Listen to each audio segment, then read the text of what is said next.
The theme of the visit of Pope Francis to the country early next year is mercy and compassion. Now, how should this reflect on our nation, most especially our leaders, in the service of our people, most especially the poor? And joining us tonight on NewsLife is Father Francis Lucas, the Executive Director of the Catholic Media Network. Good evening, Father, and welcome to NewsLife. Good evening, Robert, and all our viewers. Now, Father, to start us off, now please share with us the theme of the Pope's visit, mercy and compassion.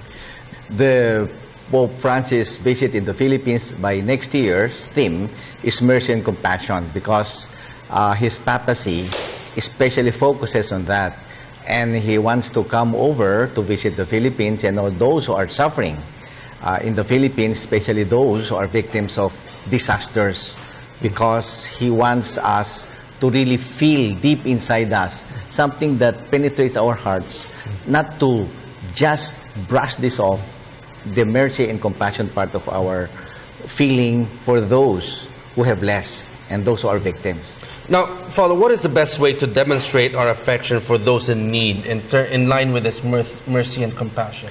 One of those, especially during disasters, is to provide them with food, water, their immediate needs. But what should be deeper in our hearts is to analyze what really are the problems, what are the causes of massive poverty, not only in our country, not only in our villages, not only in our towns, but the worldwide. So the Pope is the Pope of the world. That's why you call it Catholic Universal Church. So he wants to show us an example of what Christ did to us. Now, in terms of material help, what else should we actually do to help the poor? Besides material help, as I said, there must be a change of heart, that we go back again to becoming merciful and compassionate. Compassionate is our heart is hurt when other people are also hurt physically, emotionally, psychologically, especially after a disaster. Now, having said that, Father, how should our leaders address poverty now? And how do we balance growth with poverty reduction? Growth should be equitable growth. And usually that is the big crux. First, everything grows. And then second, you look at equity. But we always see that equity is first and foremost, should be the basis of any economic growth. Second is, we really have to relearn ourselves the true meaning of being compassionate. Because usually when you see a poor person, you throw things to him, that's the crumbs of what you have. But you never feel the pain of what it is to be poor. And if you were poor before, and now you are better off, you kind of look down on even the poor and forget where you came from. So this is the attitude that we should have. Now, what kinds of things should we learn, and what kind of things should we do to address this? First, I would say that we have to go back to the example of Jesus Christ, because he is the example of true mercy and compassion. His heart usually, well, not only usually, but always, his heart bleeds when people are poor, people are suffering. And he suffered to save us from our sins. But sadly, what we see more often than not is that some of the people who run for public office vow to serve the people now, but some end up promoting their own personal interests. Now, is there hope for change? If we should never lose hope.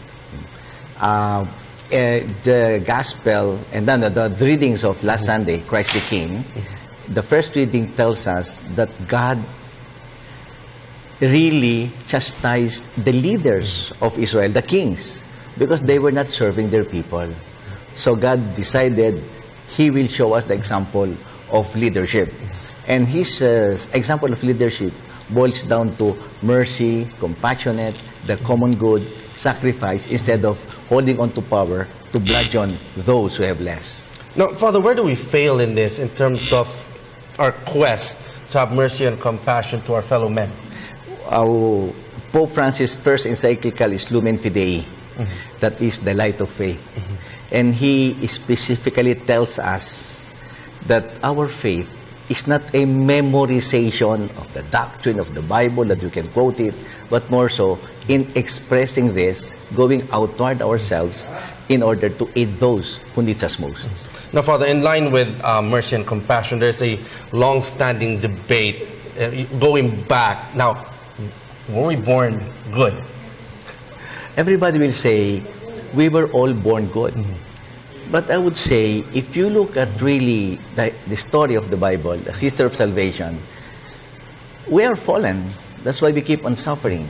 But we were born with goodness embedded in our hearts, in our persons. And usually this is beclouded by sin and different attitudes of people trying to go against you. And that is the sign of the devil. The devil does that. It brings darkness to our hearts and to our minds. So we have to bring that out by praying to God and exercising the true meaning of loving. There are so many fights today, even petty fights of relationships. So the light of faith enlightens you there. So most probably we all lack prayer and really embracing Jesus Christ as an encounter of love. That is faith. Now, Father, going back to the arrival of Pope Francis next year in January, are we ready? Things are always intended to be ready. And as of today, plans are there. The Gantt charts have been submitted. And there are details, of course, that you cannot force because of time constraints. But I would say, in general, we are already ready for his arrival because there are different committees and there are now so many meetings. But I think what is more important is not the physical readiness or the financial readiness or the stage or the altar or whatever, what have you. But what we should be more prepared is how can we really maximize the visit of the Pope, that we can ourselves prepare ourselves to become merciful and compassionate. And final words, Father, how can we be more merciful and compassionate to our fellow men? We have really to study and to feel the desperation of many people. We have to feel the needs of others, which oftentimes we don't feel because we first look at ourselves.